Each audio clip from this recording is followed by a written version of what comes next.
முன்னெல்லாம் டிவி வந்த புதுசில் இந்த சிவராத்திரி வைகுண்ட ஏகாதசிக்கெல்லாம் டிவியில் 11 மணிக்கு மேலே சினிமா போடுவாங்க. எல்லாம் கண்ணு முழிச்சு இருக்கணும்னு. மேக்ஸிமம் திருவிளையாடல் தான் போடுவாங்க இல்லை. அந்த ஞாபகத்தை மலர்விழி மொத்தமாக வந்து பார்த்த சினிமாலாம் சொல்லிட்டு போயிடுச்சு. நல்ல காலம் கேபி சுந்தரமால் தான் ஒரிஜினல் அவையாருன்னு சொல்லாமல் போனாங்க. நான் கூட பயந்து இருந்தேன், அதையும் சொல்லிவிடுவாங்களோன்னு.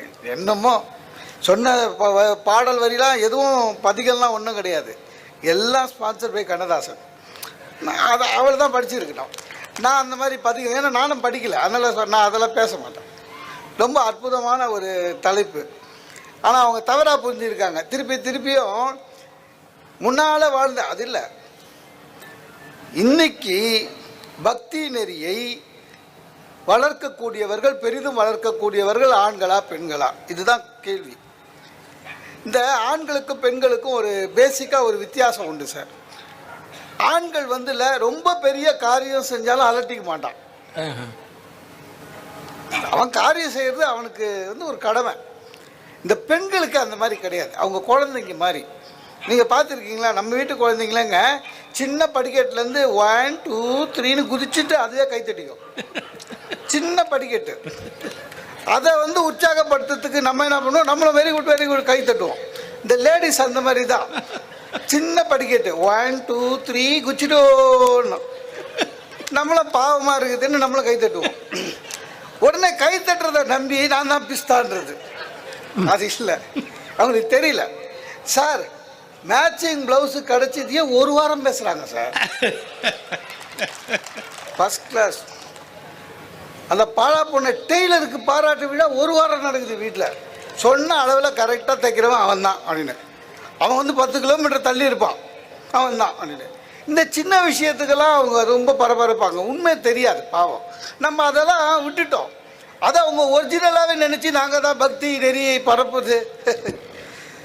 கோயிலில் போய் பாருங்கள், நிறைய பேர் நம்மக்கிட்ட இருக்கிற ஒரு இன்னொரு கெட்ட பழக்கம், போனோமா விறுவிறுன்னு கும்பிட்டுட்டு வந்துடுறோம். இல்லை, கொஞ்சம் நின்று நிதானமாக கும்பிட்டுடுங்க, உட்காருங்க.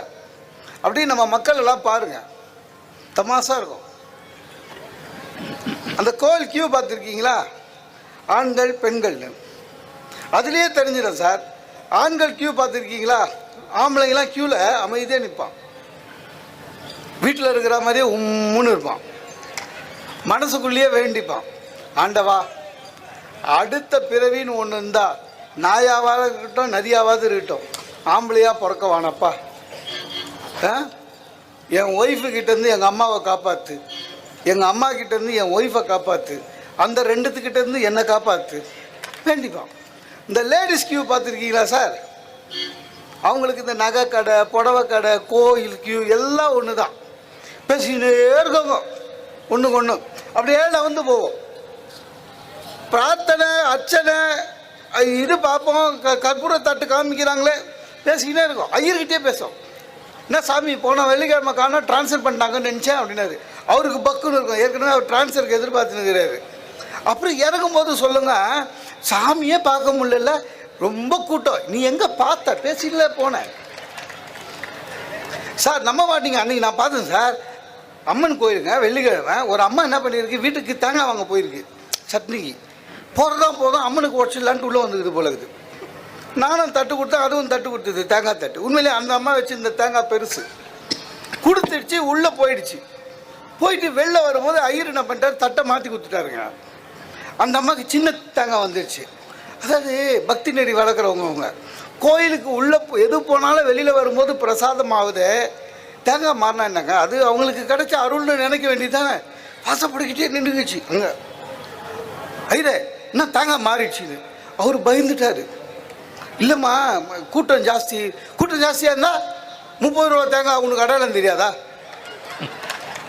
அவரு இல்லைம்மா பரவாயில்லம்மா, இந்த வாட்டி அட்ஜஸ்ட் பண்ணிக்க, அடுத்த வாட்டி பெருசு பார்த்து தரேன்றாரு அவரு. அப்போ நீ வாரம் இதே வேலை தான் பண்ணினுக்கிறியா? கம்ப்ளைண்ட் பண்ணிவிடுவேன். உனக்கு அந்த ஆத்தா தான் கூலி கொடுக்கணும்னு இருந்துச்சு சார். யார ஐயர ஒரு தேங்காய். இவங்க பக்தி நெறி வளர்க்குறவங்க சார். ரொம்ப அநியாயம் சார். பக்தி நெறி வளர்க்க வேண்டும் என்றால் இந்த இந்து மதம் தலை தோங்கியது எதனால் தெரியுமா? தொண்டு செய்வதன் மூலமாக. மதத்திற்கும் பக்திக்கும் இறைக்கும் தொண்டு செய்ய வேண்டும். இப்போ தொண்டு செய்யணும்னா எது பேஸ் தெரியுமா?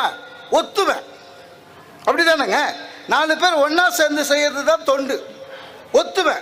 ஆண்கள் ஒத்துமையாக இருப்பாங்களா, பெண்கள் ஒத்துமையாக இருப்பாங்களா? நீங்களே சொல்லுங்க சார்.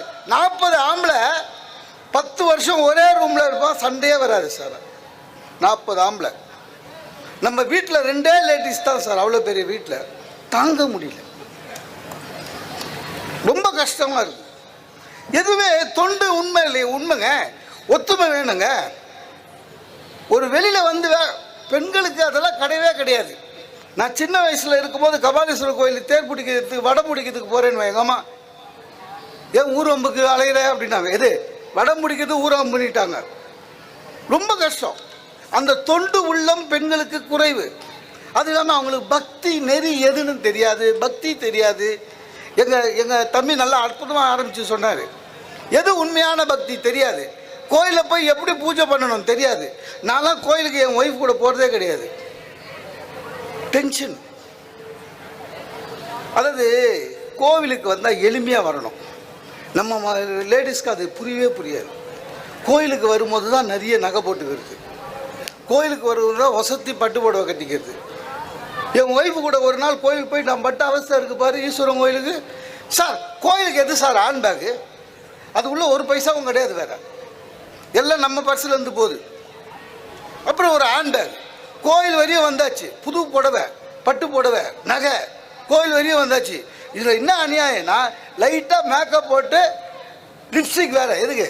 ஈஸ்வரன் கோயிலுக்கு பட்டி கிட்டி டிங்கரிங் பார்த்து வருது. அந்த ராஜகோபுரத்துக்கிட்டேங்க, ராஜகோபுரத்தில் 10,000 பேர் போயிட்டு வராங்க, மண்ணுங்கன்னு இருக்கும். ராஜகோபுரத்தில் இவன் ஆரம்பிக்கிறா பக்தி நெறி. பேகை என் கையில் குத்துட்டா, கீழே வந்து கும்பிட்டா. எழுந்தும் போது கையெல்லாம் அழுக்கு. உங்கள் கர்ச்சிப் கொடுங்க. நம்ம அவள் என்னென்ன கேட்குறாங்களோ, இந்த டச்சப் ஆகிருப்பான்ல நயன்தாராக்கலாம், அந்த மாதிரி நம்ம அவள் கேட்குறதெல்லாம் எடுத்து கொடுக்கணும். கர்ச்சிப் கொடுங்க. கர்ச்சிப் நேராக பிள்ளையார்கிட்ட போய் நின்னியாச்சு. அந்த பிள்ளையார் கூட்டங்க மனசில் நினச்சிட்டு பிள்ளையாரை கும்பிடணும். பிள்ளையார் தெரிகிற வரையும் நிற்பான். ஹைட்டு ஏன் ஹைட்டு தான், எனக்கு பிள்ளையார் தெரியாது. நாம் அப்படி முடிஞ்சிச்சு பிள்ளையார், அவ்வளோதான் மனசுலையே. அவளுக்கு அதை பார்க்கணும். பார்த்துட்டு அந்த பிள்ளையார்கிட்ட ஒரு விபூதி வாங்குவான். இல்லை என்ன பிரச்சனைனா, விபூதி வாங்கினா கேட்டுக்கிட்டு அதுக்கு தானே தூண் வச்சுருக்காங்க. விபூதிக்கு பொட்டல் நிடணும், பேப்பர் எடுக்கணும். சில கோயிலில் சார் விபூதி கொட்டி வைக்கிறதுக்கு பேப்பர் தூண்டு கீழ்ச்சி வைப்பாங்க. சில கோயிலில் அது இல்லை, பேப்பர் எடுத்துனாங்க. ஒரு நாள் கூட நான் சாமி ஒழுங்காக கும்பிட்டது இல்லைங்க. எல்லாரும் சாமி கும்பிடுவா, நான் துண்டு பேப்பர் பொறுக்கி நிற்பேன். அதுவும் இல்லாமல் ஒரு கோயிலில் விநாயகருக்கும் அதே விபூதி தான் சார், ஈஸ்வரனுக்கும் அதே விபூதி தான், முருகனுக்கும் அதே விபூதி தான், எல்லாருக்கும் அதே விபூதி தானே, ஒரே ப்ராடக்ட் தானே. விநாயகர் விபூதியே தனியாக மடிப்பான், முருகர் தனியாக மடிப்பான். சரி, தனியாக முடிச்சு என்ன பண்ணுறான்னா ஒரு வாரம் வீட்டில் வச்சுருந்தா அப்புறம் போய்டும், இட்டுக்கு போகிறதில்ல. இதுதான் பக்தி. அதோட அநியாயம், சண்டிகேஸ்வரர்கிட்ட போய் கை தட்டினான். நான் சொன்னேன், எது கை தட்டுறேன்னு? உங்களுக்கு தெரியாது, எது எனக்கு தெரியாது. சண்டிகேஸ்வரர்கிட்ட போய் கையை இப்படி பண்ணுறது எதுக்குன்னு எனக்கு தெரிஞ்ச வரையும், நடுவருக்கு சொல்லணும், தெரிஞ்ச வரையும் அவர் எப்போவுமே தியானத்தில் இருப்பார். ஸோ நம்ம வந்துட்டோன்னு ரிஜிஸ்டர் பண்ணுறது ஒன்று. அப்படி இல்லைன்னா சிவன் சொத்தை எதையும் நான் எடுத்துகிட்டு போகலன்னு அவர்கிட்ட சொல்லிட்டு வரணும். அவர் தான் சிவனுக்கு ஆடிட்டர், அக்கௌண்டன்ட். இவ எதுவுமே இல்லைங்க, முறைக்க சொல்கிறா. அந்த சாமிக்கு காது கேட்காது, அதனால் நான் வந்துட்டேன்னு தட்டிட்டு வரேன்னு. அதாவது என்ன பக்தி தெரியாது, எதுவுமே புரியாது சார். தொண்டு என்பது யார் செய்யுது? பக்தி நெறி வளரணும்னா தொண்டு செய்யணும். யார் தெரியுது? நீங்கள் பாருங்கள் சார், சாமி தூக்கின்னு வர்றது நம்ம தான் ஆண்கள். அதுக்கு பேரே ஸ்ரீபாத தாங்கிகள்னு பேர். வடம் பிடிக்கிறது, தேர் நிலைக்கு எடுத்துட்டு வர்றது நம்ம தான். எவ்வளோ பெரிய தொண்டு. அன்றைக்கி என் ஒய்ஃப் சொல்கிறா, இந்த வாட்டி நீங்கள் கண்டிப்பாக மாரியம்மன் கோயிலில் நெருப்பு மிதிக்கணும்னா. எதுக்குன்னு? எங்கள் அம்மாவுக்கு உடம்பு சரியில்லைண்ணா. உங்கள் அம்மாவுக்கு உடம்பு சரியில்லைன்னா நான் ஏன் வேண்டிக்கினேன் அப்படின்னா. அப்புறம் அழகும் குத்திக்கணும்னா. அழகு எதுக்குன்னு? என் தங்கச்சிக்கு கல்யாணம் ஆகலைண்ணே. நான் சொன்னேன், லூஸு, தங்கச்சி கல்யாணம்னு சொல்லு, அதுக்கு எதுக்கு அழகு குத்துவான், அசிங்கமாயிடும் அப்படின்னு ஆகணும். அடுத்தது கையில் தீச்சட்டி எடுக்கணும்னா எதுக்குன்னு, என் தம்பி பாஸ் ஆகணும். அவன் +2 5 வருஷம் படிச்சுன்னுக்கிறான். சத்தியமாக எதுவாக நடக்காது. பாஸ் ஆகணும்னா எனக்காக கோவம். இதெல்லாம் என்ன கேட்காம வேண்டிக்கிட்டே நீ என்ன பண்ணுவேன்னு. என்னங்க அப்படி சொல்லிட்டீங்க, நீங்கள் நெருப்பு மெச்சின்னு வரும்போது ஓரமாக நின்று குலவை போடுவேன் ஓன்னு. அவ்வளோதான் சார். உண்மையிலேங்க அவங்க ரொம்ப புத்திசாலிங்க. சிவராத்திரி ஒரு நாள் நாங்கள் நவராத்திரி பெருமையாக சொல்லுவாங்க. ஒன்றும் கிடையாது. அவங்க பூஜைலாம் பார்த்தீங்களா, நோகாமல் நோம்பு கும்பிடுறது பார்த்துருக்கீங்களா? இந்த விளக்கு பூஜைன்னு ஒன்று பண்ணுவாங்க சார், அது ஸ்பெஷலி லேடிஸ். அதுக்குன்னு கோயிலில் ரெடி பண்ணி வச்சிடறான், பவானி ஜமுகாவில் போட்டு வச்சிடறான் சார் மடித்து. இவங்க நிம்மதியாக பட்டு புடவை கட்டிட்டு அங்கேயும் புரளி பேசுறது தான். லைனாக உட்காந்துக்கும், லைனாக ஒரு இது இருக்கும் விளக்கு, பூ போட்டுக்கின்னு சாமியெல்லாம் அதெல்லாம் இல்லை, பூ போட்டு பேசிக்கிட்டே பூ போடும். 300 ரூபா வாங்கினாங்க இந்த கோயிலில் விளக்கு பூஜைக்கு. என்ன தராங்க அந்த அம்மா சொல்லுது, பக்கத்தம்மா பிளாஸ்டிக் டப்பாவில். அதுக்கு தான் நான் சொன்னேன், அந்த தெருவில் இருக்கிற அம்மன் கோயிலில் எவர் சில்வர் பக்கெட்டி தரான். அடுத்த இதான் விளக்கு பூஜை. இப்படி தான் இவங்களோட பக்தி நெறி வளர்றது உண்மை சார். இவர் சொன்ன மாதிரி தான் வேண்டுதல் கூடங்க நீங்கள் நம்ப மாட்டீங்க. எங்கள் அம்மா எப்போ வேண்டிங்கனாலும் எங்கள் அப்பாவுக்கு மொட்டை அடிக்கணும்னு வேண்டிப்பாங்க. எங்கள் அப்பாவை நான் மேக்சிமம் மொட்டை தலையோட தான் பார்த்துக்கிறேன். ஒரு நாள் என்னையும் கூட்டி போய் மொட்டை அடிச்சிட்டாங்க. நான் எங்கள் அப்பா கிட்டே கேட்டேன், ஏப்பா சாதாரணமாக அம்மா உனக்கு தான் அடிக்கும், ஏன் எனக்கு அடிச்சதுன்னு. எங்கள் அப்பா இல்லை, எனக்கு அப்புறம் நீ தானடா எல்லாம்னா. ஏதோ ஒரு 10 கோடி ரூபாய் சொத்தை எனக்கு வச்சுட்டு போகிற மாதிரி.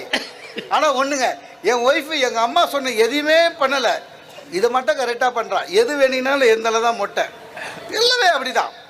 அந்த வீட்டில் பூஜை, யாராவது எந்த பெண்மணியாவது வீட்டில் பூஜை எப்படி பண்ணுறீங்க? ஏதாவது ஒரு நம்ம சைவ சமயத்திலையோ இல்லை எதுவாவது நம்ம மதத்தில் அவங்கவுங்க இஷ்டம். ரொம்ப இஷ்டம். எனக்கெல்லாம் வீட்டில் இருந்து பூஜை அன்னைக்கெல்லாம் பார்த்தீங்கன்னா சுகர் பிபி எல்லாம் ஏறின மாதிரி இருப்பேன். பண்டிகை வந்தாலே பயமாக இருக்கும் சார். அந்த லிஸ்ட்டு கொடுத்து விடுவாங்க தெரியுமா? நான் 2 வீலர் தான் வச்சுருக்கேன். லிஸ்ட்டு ஒன்று எழுதி கொடுக்கும், ஒன்றும் மறக்காமல் வாங்கணும். போகும்போது ஃபோன் வந்துக்கினே இருக்குங்க. இந்த 2 வீலர் ஓட்டுறதுக்கு கஷ்டம் தெரியும். ஃபோனை நிறுத்தி, ஏன்னா இது நம்பரு தூக்கிட்டு பேசணும்.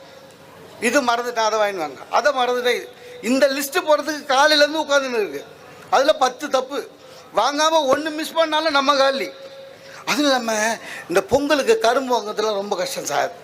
அது ஆட்டோலையும் எடுத்துன்னு வர முடியாது, 2 வீலரே வச்சுக்க முடியாது. நான்லாம் மயிலாப்பூர்லேருந்து ராயப்பேட்டை வரையும் ஒத்த கரும்பு அப்படியே நடந்துக்கினே வருவேன். எதிர்க்க பார்க்குறவங்கலாம் என்னை துக்கம் விசாரிப்பான், என்ன பொங்கலா அப்படின்வான். கரும்பா அப்படின்னா அப்படின்னு என்னோட சுகர் மில்லுக்கு எடுத்து போவாங்க ஒரே கரும்பு. அதுதான் எல்லாம் முடிஞ்சுது. அந்த பூஜை நேரத்தில் டென்ஷனுங்க. பூவு சாமந்தி ஒவ்வொரு சாமிக்கும் 2 அளவு சொல்லியிருக்கா. எங்கள் அப்பா படமும் அம்மா படமும் இருக்குது. நான் சொன்னேன், அப்பா படத்துக்கு எல்லாம் தௌஷத்துக்கு பார்த்துக்கலாம், பூ கொஞ்சமாக வாங்கி வந்துட்டு நான் அப்பான்றீங்க. அப்புறம் எங்கள் அப்பாவை பார்த்தேன், சொன்னேன், நீ பார்த்து வச்சுது அனுபவி. அந்த பூஜையில் கூட இங்கே தேங்காய் உடையணும் நம்மளை தான். அது என்னவோ தெரில, நமக்கு தேங்காய் உடைக்க வராதுங்க. இத்தனை வயசாகிடுச்சு, எப்போ உடைச்சாலும் ஏடா கூடமாக தான் உடைப்பேன். உடச்சி எடுத்துன்னு வந்தால் என்ன படிச்சுக்கிறீங்க, தேங்காய் உடைக்க தெரியல. நான் தேங்காய் உடைக்கிறதுக்கு அங்கே படித்தேன் இல்லை, சிலபஸில் அது இருக்கா? இதே சூற தேங்காய்னா பரவாயில்லைங்க, ஆஃபீஸில் ஜிஎம் நெஞ்சு ஓங்கி போட்டு வச்சுக்கேன், தூளாக ஆகும். இது போட்டு அதுவும் தேங்காய் வைக்கிறது கூட எப்படி தெரியுமா? நடு வீட்டில் அந்த கண் இருக்குது ரைட்டில் வைங்க, கண் இல்லாத அந்த லெஃப்டில் வைங்க. இலை தாண்டாதீங்க, என் ஹைட்டுக்கு இலை தாண்டாமல் தேங்காய் கீழே வைக்கவே முடியாது. அப்புறம் கற்பூர தட்டாவே எடுத்துப்பாங்க, நம்ம பெல் அடிக்கணும். அது ரொம்ப கொடுமை. பெல் அடிச்சிங்கன்னா ஒரு கையில் பெல்லு, ஒரு கையில் கற்பூரம். ஏன்னா அந்த அம்மா அணையத்துக்கு முன்னால் அதை போடணும். வெறும் எடுபடி. நான் ஒரு நாள் கூட பூஜையில் சாமி கும்பிட்டதே இல்லை. இவ்வளோ வேலை நானே பண்ணின்னு இருக்கேன். அவன் அப்படியே சாமி கும்பிட்டுடுங்க, கடைசியாக இவ்வளோ பெரிய கற்பூரத்தை வச்சு கீழே வச்சுட்டு என்ன பண்ணுவான், கற்பூரம் அணையிற வரையும் பெல் அடிக்கிறத நிறுத்தக்கூடாதுட்டு வெளில போயிடுவான். தனியாக நின்று ஆட்டி நிற்பேன். பெல்லு சொல்லி வச்சா மாதிரி கற்பூரம் அணையவே அணையாது. திட்டுவாங்க, ஏன்னா வேர்க்கும். ஒரு ஃபேனெல்லாம் இல்லை பூஜை ரூமில் அணையில. இது ஒரு பூஜையா சார்? அவளை பார்த்தா ஹாலில் போய் ஏசியில் போட்டு உட்காந்துப்பா. இதுதான் இவங்க பக்தி நெறியெலாம் வளர்க்குறது இல்லை. பக்தி நெறியை வளர்ப்பது என்றால் அன்றும் இன்றும் என்றும் ஆண்களால் மட்டும்தான் முடியும். ஏனென்றால் அவர்கள்தான் தொண்டுக்காக எதையும் இழக்க தயாராக இருப்பார்கள். என்பதை கூறி வாய்ப்புக்கு நன்றி பாராட்டி விடைபெறுகிறேன். நன்றி, வணக்கம். ரொம்ப சுருக்கமான ஒரு தீர்ப்பு சொல்லலாம்னு நினைக்கிறேன். ஏன்னா பெருவாரியாக இந்தியாவில் யாரும் தீர்ப்பை மதிக்கிறதே இல்லை. நமக்கு வழக்கில் இருக்கிற ஆர்வம் தீர்ப்பில் கிடையாது. ரெண்டு விஷயம், ஆண்கள் பக்தியை வளர்த்துருக்குறாங்களா இல்லையா? 63 நாயன்மார்களை எடுங்க, ஆழ்வார்களை எடுங்க, பின்னால் வந்த ரமணர், ராமகிருஷ்ணர், வள்ளலார், தாயுமானவர், இப்படியெல்லாம் ஒரு பட்டியலை எடுங்க. நியூமரிக்கலி, அதாவது எண்ணிக்கையினுடைய அடிப்படையில் பார்த்தா ஆண்களுடைய பட்டியலுடைய நீளம் ரொம்ப அதிகம். ஆனால் 11 ஆழ்வார்கள் இருக்கிற இடத்துல ஒரே ஒரு ஆண்டாள் பெண் இருக்கிறார். ஆனால் என்ன சொல்லுவாங்க தெரியுமா? வைஷ்ணவத்தில் 11 ஆழ்வார்களுடைய பாடல்களை ஒரு தட்டில் வச்சுட்டு ஆண்டாளுடைய பாடலை ஒரு தட்டில் வச்சா சமமாயிடும்பாங்க. ஏன்னா 5 குடிக்கு ஒரு சந்ததியாய் எல்லா ஆழ்வார்களுக்கும் அவ தான் வாரிசு. அப்ப ஆண்டாள அவ்வளவு, அதாவது பிறப்பிலிருந்து வளர்ப்பு வரையிலே பேதமர, எப்படி திருத்துழாய் போலே ஒரு துளசி மாதிரி முதல் இலையிலேருந்து நறுமணத்தோடு இருப்பது ஆண்டாள் அப்படின்னு. சைவத்துக்கு பாத்தீங்கன்னா காரைக்கால் அம்மையாருக்கு கொடுத்த இடம் வேற யாருக்குமே கிடையாது.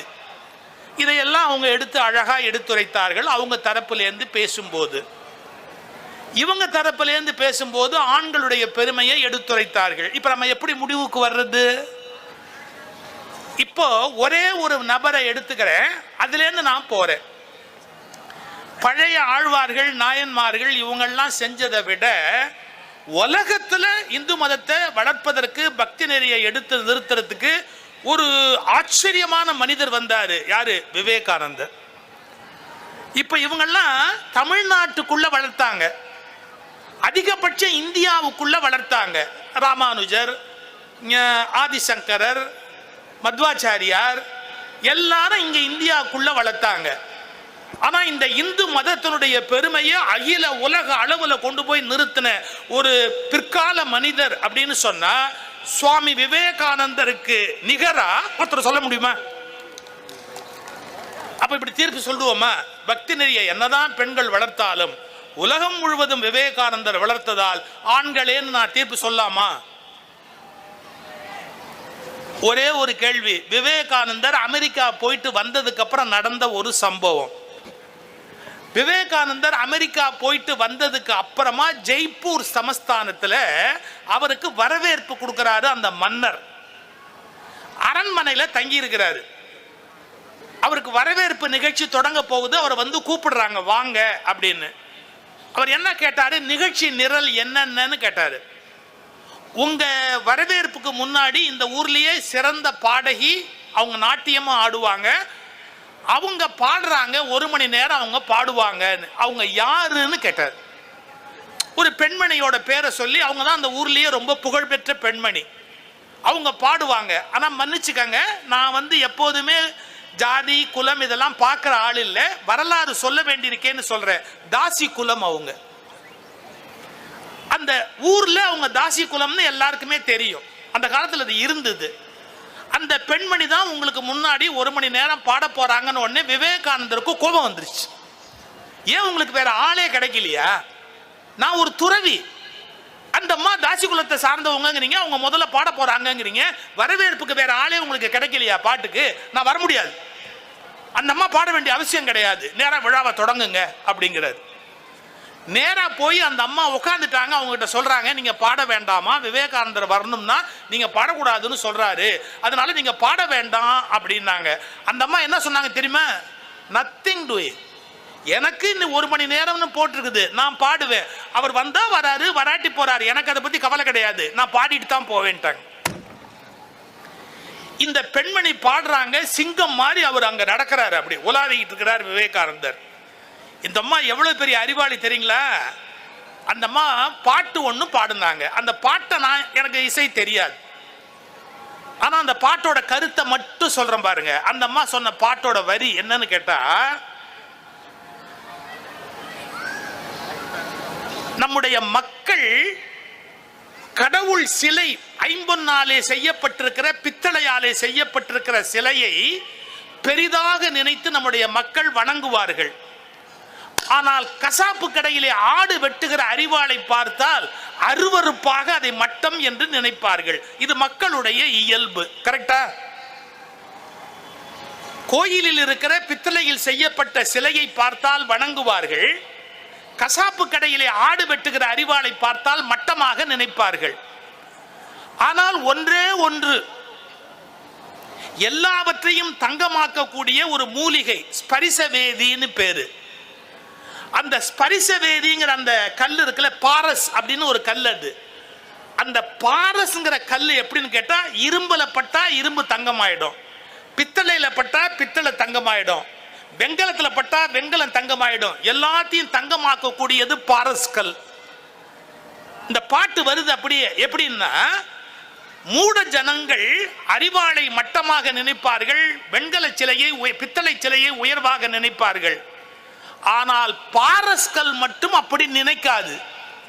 ஏனென்றால் அதற்கு தெரியும், எது எப்படி இருந்தாலும் தன்னால் அதை தங்கமாக மாற்றிவிட முடியும் என்று தெரிவதால் பாரஸ்கல் ஒருபோதும் அப்படி நினைக்காது. இப்ப பாட்டோட அடுத்த வரி பாருங்க. நான் கசாப்பு கடை அரிவாள் தான், நீ உண்மையான பாரஸ்கல்லாக இருந்தால் என்னை பார்த்து ஏன் பயப்படுகிறாய்? நான் அருவருக்கத்தக்க கசாப்பு கடை அரிவாள் தான், நீ உண்மையான பாரஸ்கல்லாக இருந்தால் என்னை பார்த்து ஏன் பயப்படுகிறாய்? என்னை தங்கமாக்க முடியும் என்று தைரியம் உனக்கு இருந்தால் நீ ஏன் என்னை பார்த்து பயப்படுகிறாய்? இது வேற ஒரு ஞானி கடவுளை பார்த்து பாடுறது. நான் மட்டமான ஆளுதான், ஆனா நீ எல்லாரையும் ஒசத்துறவன், என்னை ஏன் ஒதுக்குற அப்படின்னு கடவுளை பார்த்து பாடின பாட்டு. அந்த பாட்டு அந்த அம்மா பாடின உடனே விவேகானந்தர் காதுல போய் விழுந்தது. ஆமா, நம்ம அவளை தாசி குலம்னு சொல்லி அருவருப்பா பேசினது தப்பு தானே. நான் உண்மையான துறவியா இருந்தா அவளை பார்த்து ஏன் கவலைப்படணும்? அங்கேருந்து சிங்கம் மாதிரி நேரா நடந்து வந்தாரு. இந்த அம்மா பாடிக்கிட்டு இருந்தாங்க. பாட்டை முடிச்ச உடனே அந்த பெண்மணியை கையை கூப்பி வணங்கிக்கிட்டு விவேகானந்தர் சொன்னாரு, இந்த காவி துணியை மேலே எடுத்து காமிச்சு, என் குருநாதர் பகவான் ராமகிருஷ்ணர் எனக்கு காவி கொடுத்தார், நீதான் எனக்கு உண்மையான துறவு கொடுத்தாயின்னு. அது என்ன உண்மையான துறவு? நல்ல ஞானம் அடைந்தவர்கள் எல்லாவற்றையும் சமமாக நினைக்கணும். நல்ல தெரிஞ்சுக்கங்க, இது உயர்ந்தது இது தாழ்ந்ததுன்னு பேசினா அவன் ஞானம் அடையாதவன் அர்த்தம். சமதிருஷ்டின்னு பேரு. பகவத்கீதையில அதுக்கு சமதிருஷ்டி அப்படின்னு பேரு. துவந்த நிலை, அதாவது ரெண்டு நிலையில இது ரொம்ப ஒஸ்தி இது ரொம்ப மட்டம் அப்படிலாம் யாரும் நினைக்கலையோ, சமதிருஷ்டியோட யார் இருக்கிறானோ அவன்தான் பண்டிதன். பகவத்கீதையில இருக்குது. அப்போ எல்லாரையும் அவங்க ஏதோ ஒரு தாழ்ந்த இடத்துல இருக்கலாம், இல்ல ஏதோ ஒரு சூழ்நிலை வறுமையில இருக்கலாம், இல்ல எதுவா இருந்தாலும் அதை சமமா நினைக்கக்கூடிய பக்குவம் வர்றவன் ஞானி ஆகிறான். இப்போ உலகத்தையே மாற்றியது ஒரு ஆண். யாரு? விவேகானந்தர். அந்த விவேகானந்தரையே ஒரு புரட்டுனது யாரு அப்படின்னு பார்த்தா தாசி குலத்திலேருந்து வந்த ஒரு பெண்ணு. யோசிச்சுக்கோங்க. இப்ப நம்ம எப்படி தீர்ப்பு சொல்றது? அப்ப நெறியை வளர்த்தவர்கள்னு சொல்லி ஆண்னு சொல்றதா பெண்ணுன்னு சொல்றதா? இது உங்க முன்னாடி நான் வச்சிருக்கிற கேள்வி. இப்ப இன்னொன்னு கேட்கட்டுமா? ஆணா இருந்தாலேயே பக்தி நெறியை வளர்த்துள்ளான்னா ஆழ்வார்கள் தன்னை ஏன் பெண்ணை ஆக்கிக்கிட்டு பாடணும்? திருஞான சம்பந்தர் என் வெள்வளை சோரன்னு பாடுறாரு. ஆம்பளையா இருக்கிற ஞான சம்பந்தர் தன்னை ஏன் காதலியா மாத்திக்கிட்டு பாடணும்? நம்மாழ்வார் பராங்குச்ச நாயகி பரகால நாயகின்னு தன்னை பெண்ணா மாத்திக்கிட்டு பாடுறாரு. ஏன் பாடணும்? உங்களுக்கு உச்சம் சொல்லட்டுமா? பகவான் ராமகிருஷ்ணர் பக்தியில நான் பெண்ணா இருந்து கும்பிட்டா அந்த அன்பு நல்லா இருக்கும்னு தன்னை ராதையா நினைச்சுக்கிட்டு கண்ணனை உபாசிக்கிறார். இவர் தினம் காலையில சிவப்பு பட்டு புடவையை கட்டிக்கிட்டு பூ பறிப்பாரு. அந்த பூவை எடுத்து கிருஷ்ணனை பாடிக்கிட்டே போய் கிருஷ்ணனுக்கு போடுவாரு. தன்னை பெண்ணாவே நினைச்சாரு, பெண்ணாவே பாவிச்சாரு. சார் திடீர்னு கோயிலுக்கு வரல. அவரு ஒரு 4-5 நாள் கழிச்சு கோயிலுக்கு வர்றாரு. அப்ப கிருஷ்ணன் கோயில் பூஜாரி கேட்டாரு, என்ன உங்களை ஒரு 3-4 நாளா கோயிலையே காணுமே, ஏன் வரல அப்படின்னு கேட்டாரு. அந்த ராதை வடிவத்துல பெண்ணாவே இருந்த ராமகிருஷ்ணர் சொல்றாரு, நான் கோயிலுக்கு வர முடியாது, ஏன்னா வீட்டு விலக்காக இருந்தேன். என்னங்க, ஒரு ஆணுக்கு எப்படிங்க வீட்டு விலக்கு வரும்? அப்ப அப்போ பாவனையில அந்த பெண்ணினுடைய உச்ச நிலைக்கு போற போது ராமகிருஷ்ணர் நான் வீட்டு விளக்கா இருந்தேன், அதனால நான் கோயிலுக்கு வரலங்கிறாரு. அப்போ பெண்கிற பாவனையில போனாதான் பக்தியை உயர்வா அடைய முடியும் என்று ராமகிருஷ்ணன் நினைச்சதால தானே அப்படி ஒரு நிலைக்கு போறாரு. இப்ப நான் ஆணையும் சொன்னேன், பெண்ணையும் சொன்னேன். இப்ப தீர்ப்பு சொல்லி முடிக்கிறேன். ஆண் பெண் அப்படிங்கிற பேதம் இருக்கிற வரைக்கும் உங்களுக்கு பக்தி முழுமையா வராதுங்க. ஏன்? ஒரு ஆணுக்கு பெண்ணை பார்த்த உடனே ஒரு காம உணர்வு வருதா வரலையா? நீங்க என்ன வேணாலும் பேசலாம், ஒரு பெண்ணோட மட்டும்தான் வாழலாம் அப்படிலாம் சொல்லலாம், உண்மைதான். ஆனா ஒரு அதிர்வு வருதா வரலையா? ஒரு அழகான பொண்ணை பார்த்த உடனே ஒரு ஆம்பளை பையனுக்கு ஒரு அதிர்வு வருமா வராதா? காம உணர்ச்சி வருமா வராதா? நான் கூட சொல்றது உண்டு, டே தம்பி 16 வயசுல உனக்கு அது மாதிரி ஒரு பொண்ணை பார்த்த உடனே உடம்புல ஷாக் அடிக்கலன்னு சொன்னா உன் உடம்புல ஏதோ கோளாறுன்னு அர்த்தம். 65 வயசுலயும் அதே ஷாக் வருதுன்னா உன் புத்தியில ஏதோ கோளாறுன்னு அர்த்தம். கரெக்டா சார்? பருவ வயதுல ஒரு பொண்ணை பார்க்கிற போது ஒரு பையனுக்கு ஒரு படபடப்பு வராதா? பருவ வயதுல ஒரு ஆணை பார்க்கிற போது ஒரு பெண்ணுக்கு ஒரு படபடப்பு வராதா? நல்ல கவனிங்க. அந்த காதல் வந்துடுறதால தான் மனுஷன் என்ன பண்றான், ஆணும் பொண்ணு இணையறான், புள்ள பெத்துக்கிறான், அதுக்கு சொத்து சேர்க்கிறான். கடவுள்ங்கிறதையே நினைக்காம என் பொண்டாட்டி, என் புள்ள, என் பேர புள்ள பைத்தியம் மாதிரி அதுக்கு சொத்து சேர்த்துக்கிட்டு அப்படியே செத்து போறான். இப்ப நல்ல கவனிங்க, இறைவனை அடைகிற பக்தி நெறிக்கு தடையாக இருப்பது எதுன்னு கேட்டா ஆண் பெண் அப்படிங்கிற ஒரு உணர்வு.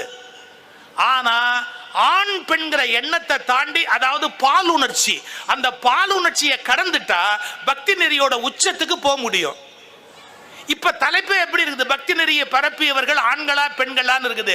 நான் ரிவர்ஸ்ல சொல்றேன், தன்னை ஆண் என்பதை எவன் மறந்தானோ அவன்தான் பக்தியின் உச்சத்துக்கு போக முடியும். தன்னை பெண் என்பதை எவள் மறந்தாலோ அவதான் பக்தியின் உச்சத்துக்கு போக முடியும். அப்போ ஆண்பால் பெண்பால் என்பது உடம்புக்கு உண்டு, ஆண்பால் பெண்பால் என்பது ஆன்மாவுக்கு கிடையாது. எங்க ஆத்மாவுக்கு எங்கேயாவது ஆண்பால் பெண்பால் உண்டா? சரீரத்துக்கு உண்டு. ஆனா ஆத்மாவுக்கு ஆண்பால் பெண்பால் உண்டா? கிடையாது. அப்ப நான் எப்படி தீர்ப்பு சொல்றது?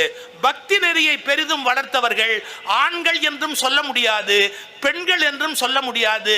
பக்தி நெறியை பெரிதும் வளர்த்தவர்கள் பக்குவப்பட்ட ஆன்மாக்களே.